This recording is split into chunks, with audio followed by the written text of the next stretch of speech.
Alpha crypto Pidgin analyst, you say you go give us update on how to spot a good coin now. Oh yeah, give us the update now.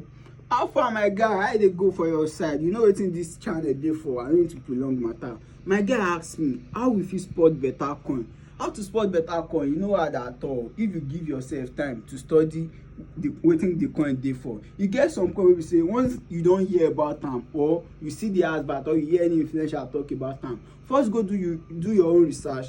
Go to their website, check wetin the coin dey about. E get something wey we dey call roadmap. Na this roadmap dem dey always talk wetin dem wan use the coin for. Maybe dem wan use this coin dey pay school fees, or dem wan use am dey pay for fuel, or dem wan use am dey pay for car in the nearest future. Na for this roadmap you go know all these things. And e get some kind coin wey be say dem be shit coin. Na dem just wan pay influencer. Dem fit pay like Portable say make e help dem advertise the coin. Wey be say people from trenches sef go put money and dem go use dem cash out, dem go use dem do liquidity exit. So my guy, before you buy any coin, no think because say your favorite select dey talk about am or famous people dey talk about am na im you wan buy am. No, dey do your own research. E get some coin wey be say dem even dey hidden, wey be say dem dey do better work under but people never know about am. Na their work go make people know about am. So my guy, before you buy any coin, make sure say you do confirm research. Make dem no go use you cash out. Shey you dey get my point? I get.